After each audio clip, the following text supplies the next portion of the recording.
So for the second technique video, I'm just gonna look at modeling in two parts. First, how to create some of these individual elements and some of the very cheap tricks that I use.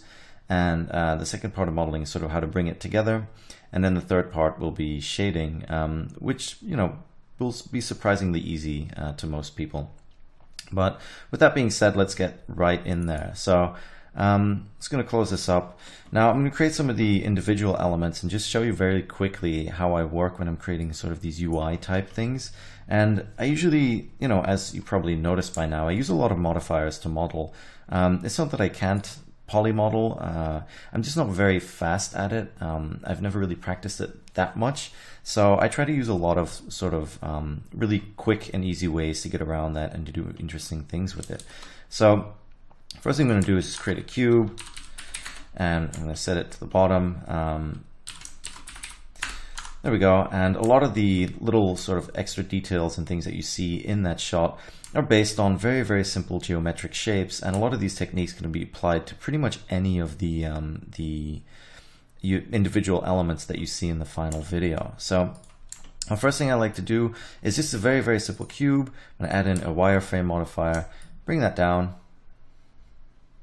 I'm going to turn off replace original, and there we go. So you'll see once we get into the shading that we now have these really simple elements that we can shade very, very quickly. And I'll talk about that a little bit more once we get there. So again, if you want to create some more interesting looking things, you can always add something like an array. And let's set it to like 1.5. And if you, let's say, have 8 of these objects and you copy the array and you set it to the Y offset, then already you have a grid and you can create these really, really, you know, simple looking objects very quickly. But once you combine that with the shading that we'll do, you'll see that it becomes really interesting and it looks very UI-like. So again, this is probably going to be a fairly quick video because, like I said, once you open the source file and have a look at it, you'll see that a lot of these elements are just very, very simple, and a lot of it comes down to the shading itself and, you know, just placing them in there. So in that same vein, let me just grab another cube really quickly. And I like to hit like GZ.1 very quickly. That means my pivot point is in the middle and the bottom of my cube, so I can place it on the ground very easily by hitting Alt G and then hitting G and Shift Z so I can move it around on the ground plane. So little things like this are very important to keep your workflow going quickly. And you know, if you have sort of your end product in mind, make sure that you derive all these elements and create all of these elements in the correct way so you can actually do some interesting things with it. So again, I have another little wireframe thing here that I want to use. So what I'm going to do this time is I'm actually, rather than subdividing it here, I'll go back out, I'm going to subdivide it here. And setting this to simple will allow me to just subdivide it very, very easily. So now we could even do the same and add a wireframe in there. And depending on what you want, you can turn this replace original on and off. It will keep or replace the original mesh. But I didn't really use something similar to this, but I just want to show you this very quickly as well.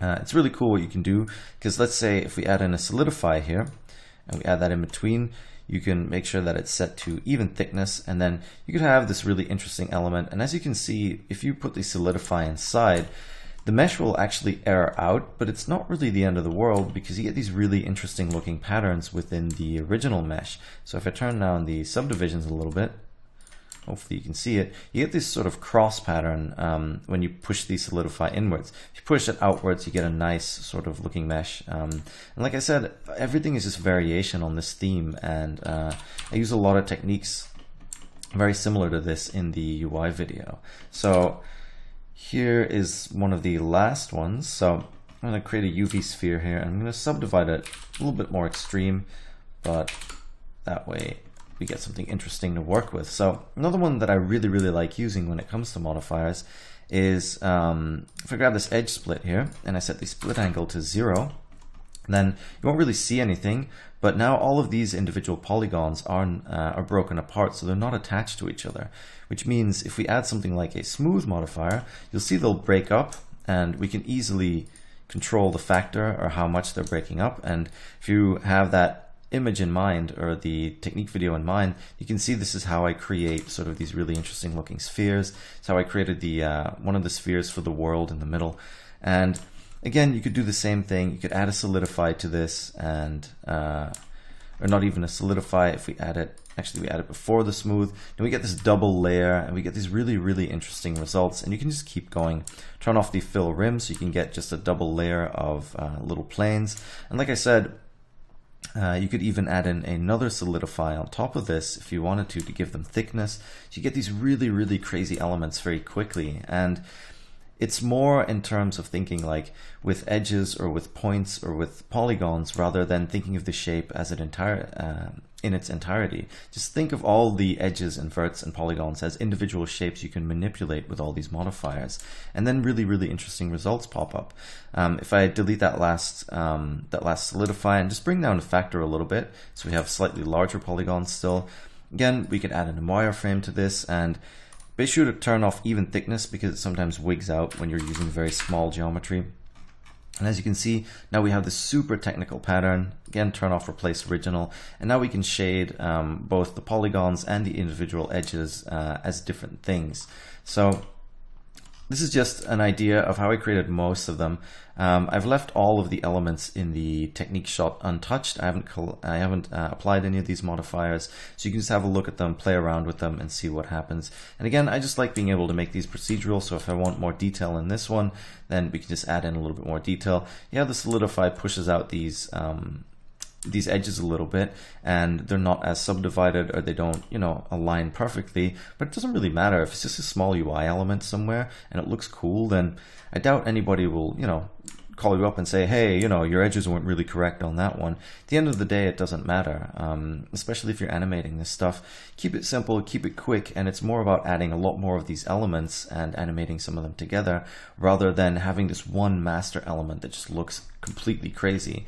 I mean, for example, if I just duplicate this and put it in the same place, if I just, let's see, scale it down just a little bit, and I'm gonna solo this for a second so I'm in local view so I can just see this one. Take away all these modifiers. If I add in something like a decimate modifier, and I'll take away the edge split as well, go to like 0.1, and this is a style that I didn't necessarily use because I wanted everything to be a little more straight. But again, you get these really, really interesting patterns very quickly. And you do the same thing, add in a wireframe, bring it down, turn off replace original, and this is another element. So if I go back in, we have this secondary element within our sphere, and if you look at the final file, you'll see there's multiple elements that are layered together to give a really, really complex look. But I did it in a very easy way. I think I spent about maybe 5 or 6 hours in total on the entire shot from start to finish. So that goes to show, once you get the hang of some of these techniques, you can iterate very, very quickly on this type of work.